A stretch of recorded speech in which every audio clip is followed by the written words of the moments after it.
Today we're going to take a guided tour of the USS Iowa, which is stationed in San Pedro, California. Let's enjoy this wonderful guided tour. Firing solution means elevation of the guns. Rather than look it up on a table, they would calculate the firing solution. But that assumed the ship was vertical. You don't want to fire your guns into the water or way up in the air. So when the firing solution assumed a vertical ship. So when you pull the triggers to fire the guns, they wouldn't go off until the gyroscope was vertical, and then the guns would go off. That's an incredible invention for 1942. And then the 5-inch guns that stick off to the side, they had their own radar. That's the one, the circular one that looks like a TV dish, TV reception dish. That's one of the 4 radars for the 5-inch guns, and they had their own computer, completely separate from the 16-inch gun computer. And that computer is still on board. When they modernized the ship in the 80s to put on the cruise missiles, the Gatling guns, some of the modern things, they wanted to put a 1982 digital computer, if you can remember back that far, what they were like in 1980. Macintosh. Tandy computer. Tandy. Oh, before the Mac. And they found that the 1982 digital wasn't as rugged or as accurate as the 1942 analog. So they kept it on board through all the life of the ship. Now, other computers took over other functions, more modern digital. But for the big guns, they still use that system. And if you ever come back and take the engineering to it, if you're really into that stuff, if you really want to see boilers and turbines and that sort of thing, that's a separate tour where you have to have a guide. They do take a trip into the planning room, and you see this massive computer. It's about as big as a modern washer dryer. But it was wonderful. It did its job, and they could lay gunfire on an enemy ship without firing over and over and over again like World War I. So where did it serve in World War II? Its first mission actually was to take Franklin Roosevelt across the Atlantic to meet with Churchill and Stalin. And after that, it went through the canal, of course, and then spent its time in the Pacific. So it fired its guns in the Pacific. And there's a map. You'll see a map. They were like going in Japan. Did shell the Japanese home islands. That's true. Not many people know that. It was more than just the bombing campaign. We actually shelled the home islands just before the bombs. Because, of course, everybody thought we're going to have to invade them. So we got to soften them up. But there's a map in the wardroom. You'll see that of all her deployments and all of her action. So did they carry the armored vehicle on this ship that they took? Because we saw that at the Peterson Museum, the one that Stalin, Roosevelt, and Churchill. Remember that? Yes. We saw that at the Peterson Museum. That might have been carried by another ship. Might have been carried by another ship. I know they carried the president. They built special elevators for him because it would have been a little undignified, to hoist him around in a wheelchair. Would this have been capable of taking the car? Oh, absolutely. Okay. Oh, It's got the storage area. Oh, yeah. But they built elevators so he could go up and down in a little more dignified way because he was kind of a real Navy guy. He wanted to see this ship, and so that helped a little bit. Also built a bathtub specifically for him. Wow. Because he couldn't take a shot. So all those modifications still remain? The elevators are gone. The bathtub remains. Whoa. We have put in an elevator for people who are handicapped, but that's not the same as the one that was for the president. Amazing. Any questions? The most important of which, or most secretive, is this cruise right here. It was our very first major deployment. But what we were doing was we were bringing President Roosevelt to the Cairo conferences, where, we settled various things about going ahead and landing at D-Day, eventually helping Stalin in some way, as far as, at least as much by invading France to take pressure off of Russia. Okay. Now all the way over, and then after we did that, we were transferred here to the Pacific, and here every single boom, that's where we had a fire mission. Most of them were land bombardments. Frequently, we were a close-in heavy air support defense for the carrier because we had all these 20 and 40 millimeter guns back then. Because, you know, prop-driven aircraft, a little slower, a little easier to hit. And eventually, we wind up here in Tokyo, right next to Missouri, at the signing of the war. Then, of course, we come back. They kind of put us in mothballs for a while, but then they bring us back to Korea. That's the Jello lines, and those are all fire missions we performed. We missed out on Vietnam. Only New Jersey was actually brought into active service. We were going to bring in the others, but then the North Vietnamese kind of got really scared at the size of a crater that just a 16-inch high explosive could create. I mean, they could fire one shell and make a landing zone big enough to drop a Huey in to unload troops. And then these last ones, these red ones, were after our refurbishing during basically the 80s, right up until Turret 2 happened. Turret 2 pretty much ended our career on active duty. It was an open breach explosion. We have two main theories as to what might have happened. There are ones that we prefer as crew, and ones that were primarily that were often promulgated. We kind of prefer the one that it was just somebody screwed up, not because the other one involved some sort of weird sabotage. We don't like that thought. We don't think our sailors were ever that. Ship fully loaded with 56,000. But then after we were eventually retired, they moved us here to Sisseton Bay, where we stayed for far too long. Until in 1920, basically, the New Jersey got a home, Whiskey got a home, Missouri got a home. By 2011, we were the only ones that didn't have a home, and the Navy was making serious gassing noises about just scrapping us. Fortunately, the state of Iowa stepped in. Iowa citizens, private citizens here from all over. And so now, in 2012, they brought us out of mothballs, brought us here, and we've been working on making her look as good as she did in World War II and Korea ever since. Specifically on this deck, most of the junior officers are above us. The senior officers were right in front. The captains in port cabin is right about here. So how many decks? We have got 3 full decks going down from here. This is the main deck, deck 1, deck 2, deck 3. Most of the crew accommodations are back aft, both here on the main deck, deck 2, and some on deck 3. Because deck 3 is where the Citadel is, which is where most of the armor plating is. It's where all of our important machinery, like the boilers, the turbines, the power plant, the generators. There's a second smaller box way back aft to cover, so to make it really hard to try and take out our rudders. The soft steering And was this a diesel engine? No. Oil-fired steam. We had a 600 psi steam plant. We originally burned bunker 1. When we were recommissioned in the 80s, they redid the boilers to use a little bit more refined oil for a little bit better efficiency. But yeah, no, we've never been diesel. It's always been oil fired. Like I said, 600 psi steam, so that you don't want to play with it. The only people whose job was technically more hazardous would have been gunners manning outside mounts, the outside air mounts back when we had them in World War II. Wow.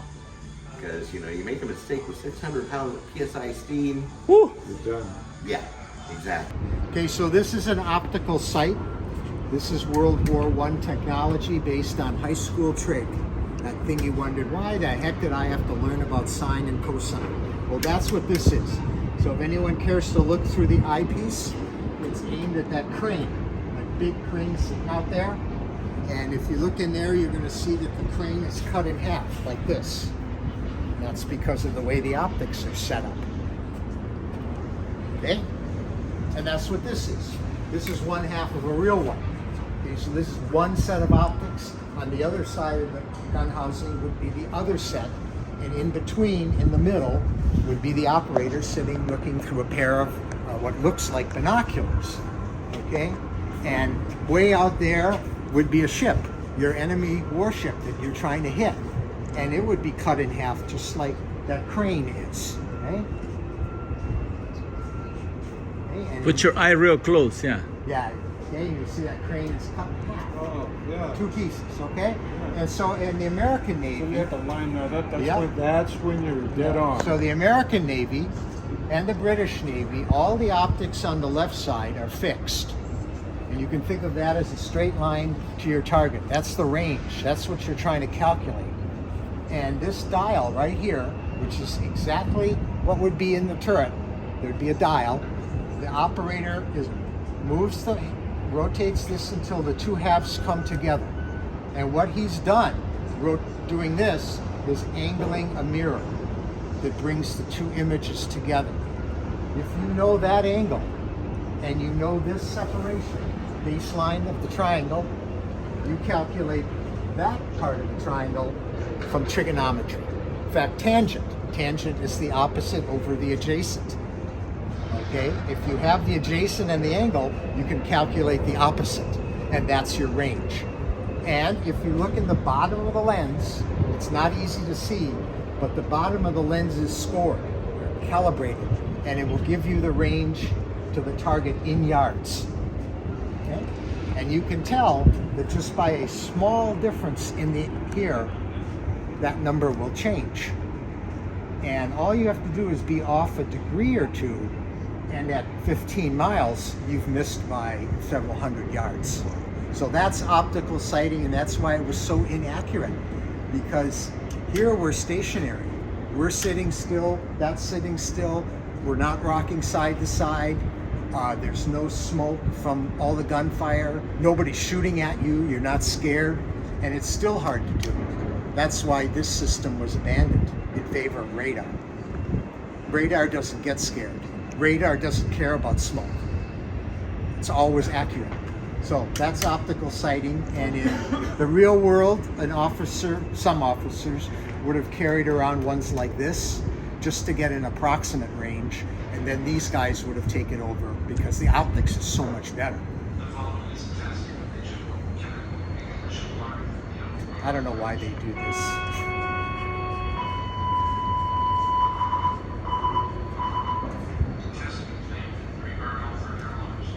And there's one of these mounted way on top of the superstructure. That's that thing that sticks out like the arms of a cross.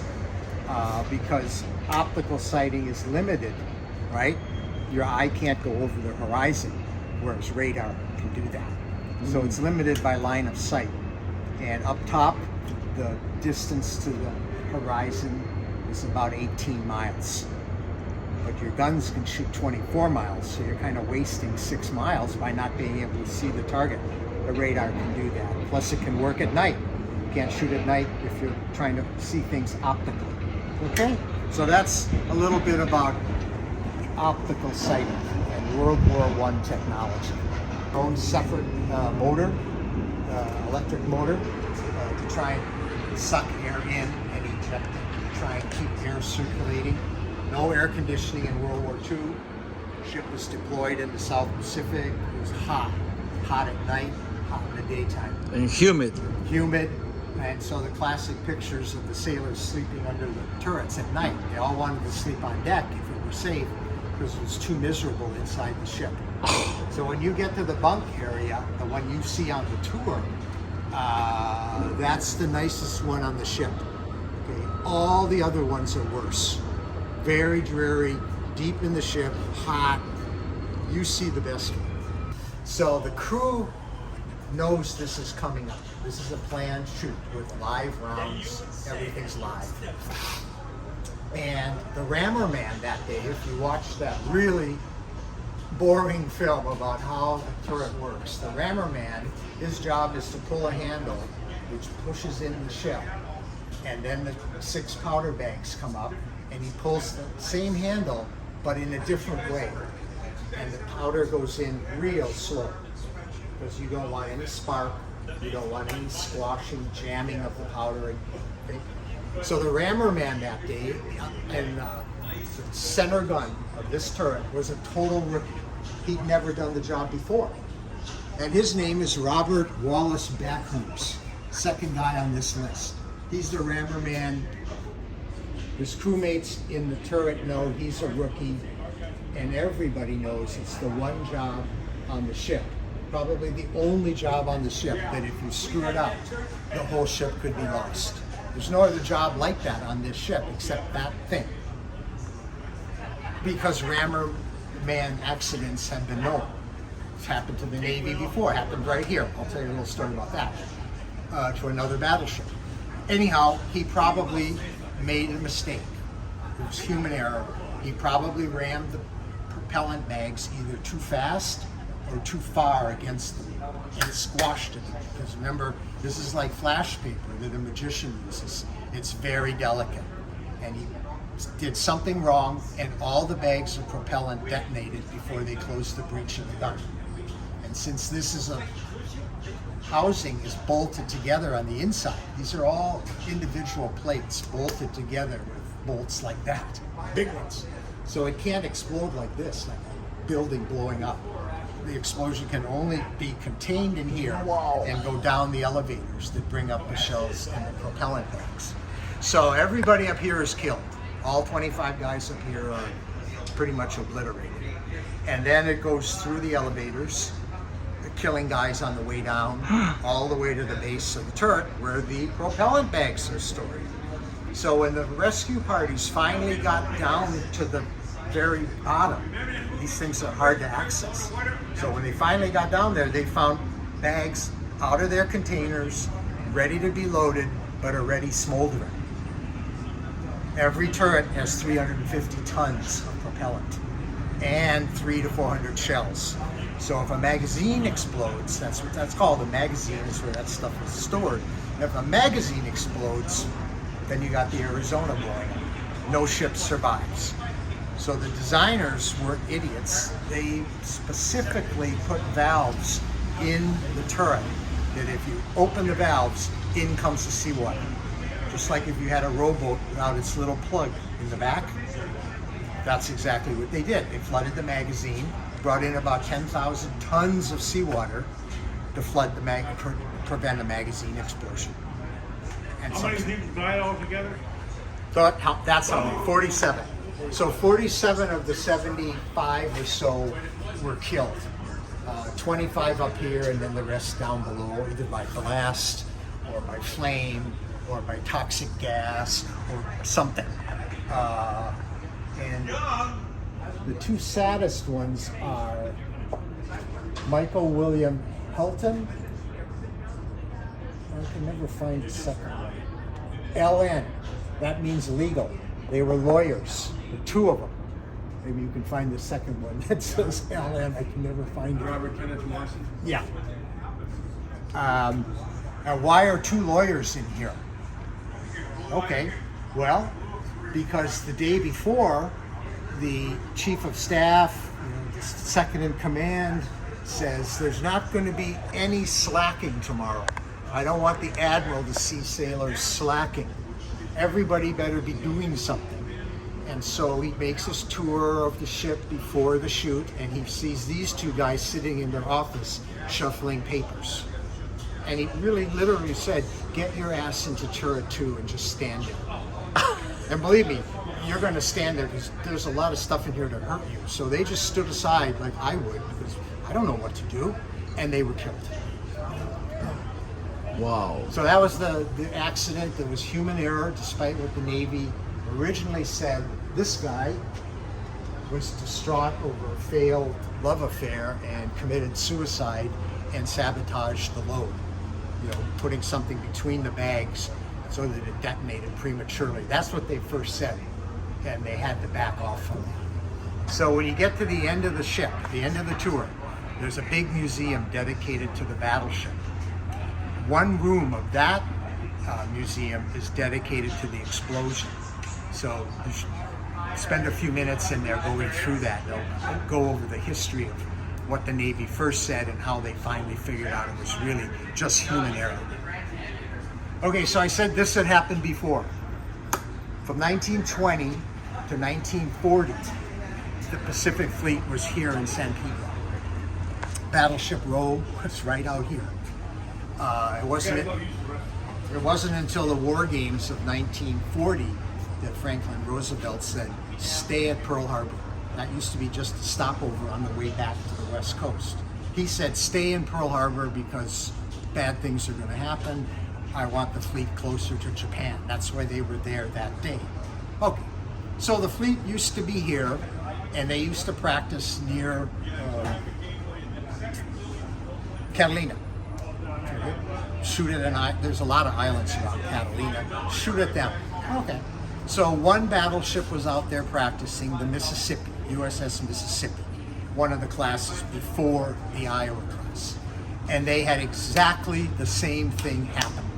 Literally, to the center gun of a turret, it killed 48 guns. This one killed 47. Exactly the same accident. That in there. 600, the standard load was 660 pounds. So 6 bags, each 110 pounds, full of this stuff, this plasticized. Nitroglycerin, you call it? Basically plasticized nitroglycerin. That's essentially what it is. And the only free powder is at the base of the bag, that red covering. Under there was free gunpowder, black powder. That's what's triggered by the primer. The primer is a 30 caliber rifle round without the slug. It's pushed in a hole in the base of the turret, and that round is triggered electrically when you pull the triggers to fire the guns. That triggers the powder, and then all that flash paper, 660 pounds of flash paper, burns in a microsecond. And so that's why he's called a flag officer, and that's why this is a flagship. And the simplest way of thinking of it is you have 26 flags, and we have 26 letters in our alphabet. Other countries have different things, but that's ours. That's our naval code. And you can raise and lower flags and spell words. But that's extremely cumbersome in combat. Things can happen in a minute. You have to be able to communicate quickly. So the Navy said, well, let's give a meaning to a flag, almost like hieroglyphics. No longer is it a letter, it's an entire concept. So for instance, the E flag, the blue and the red, the E flag, raised by itself from the flagship, that means turn starboard, turn right. And then if you raise the pennants, you'll see the degrees. So you can, a concept in just a few flags. Okay, if one flag can have a meaning, let's put 2 together. How many combinations of 2 are there with 26 flags? A lot. I'll tell you, I think it's 26 factorial. It's like a lot of flags. And when you leave the ship by the aft gangplank, look to the flags, look left, look at the top. You'll see the B and the Z. BZ, Bravo Zulu. That means job well done. So it's a concept in 2 flags. And then below, when it says B, job well done, the 4 flags below that actually spell out Iowa. Okay, and these flags up here, those are our call letters. Okay, that's not a word, that's a call letter, like a radio station has a call letters. Every ship has call letters. Rather than use your name, you use your call letters. And the Navy went higher than 2, they went to 3 flags, 4 flags, literally thousands of meetings kept in a book that the flag officer would control. And if you're in shorter range, you can use semaphore. Remember? Flag in each hand. A, B, C. I don't know that. We have one guy who was a flag officer and knows that signaling perfectly. And then finally, the blinking light that you've seen in every war movie. At night, that's how you communicate. That's classic Morse code. So the flag officers had to know this stuff. The captain generally could not read flag signals, except very simple ones, and definitely I couldn't read Morse code by the blinking. That was a specialized officer. Okay? And so that's where we get the concept of a flagship. An admiral can use any ship as a flagship. Sometimes they use the battleship, sometimes they use the carrier. Some of them, one famous admiral, Raymond Spruance, used a cruiser because he came up in the Navy as a cruiser man. And only at the very end did he use an aircraft carrier. He was the admiral in charge at Midway when Hull radar. But this is the top level of the conning tower. This is where the fire control officer for the 16-inch guns would have been. In the later years, say just before decommissioning, it's where the anti-missile officer. So he would be running the Gatling guns, and these things up here on the platform up there that looks like a big old-fashioned computer monitor. There's one on the other side. That thing is a radar jammer. So that's to jam incoming missiles, radar guidance. That's another thing that would be controlled from this third level of the conning tower. The white dome actually is a radar. Fires a tungsten bullet. There's no explosive power. It's just solid metal flying toward your airplane or your helicopter.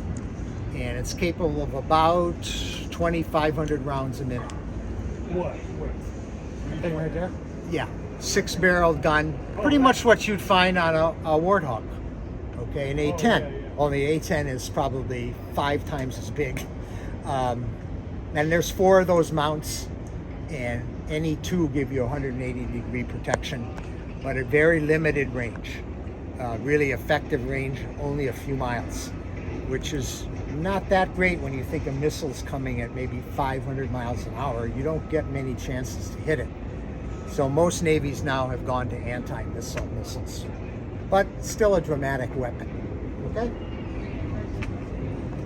In case the captain's bridge that you just saw were knocked out or incapacitated in some way, the captain could be up here, has all the controls necessary for course, speed, all the different things necessary, but virtually no protection. So I consider this almost ceremonial, coming back into Pearl Harbor or wherever they were coming back into, and not very functional in combat. And this is called the auxiliary Bridge. There's a bridge. third one up there that I've never been to. So there's actually 3 bridges. Redundancy. And all navies painted things on their ships. Of course, the Germans would have had a swastika on the bow. The Italians painted the bow in red and white angled stripes. We oftentimes painted the tops of the turret red. This one happens to have a flag, and that's again to prevent friendly fire. Because pilots in combat sometimes shoot at the first thing they see. I know that's hard to believe, but some people get a little trigger happy. And so you don't want your own planes shooting at your ships. Because that did happen. So you wanted to be able to identify yourself in combat. Same with airplanes. That's why you see the Red Tails, famous black fighters. They painted the tail of their T-51s red. Sometimes you saw a checkerboard, blue and white checkerboard, just in order to identify your comrades in air combat and not start shooting each other up. When the ship was decommissioned, they kept that the way it was. So this is where the Marines would have kept their weapons.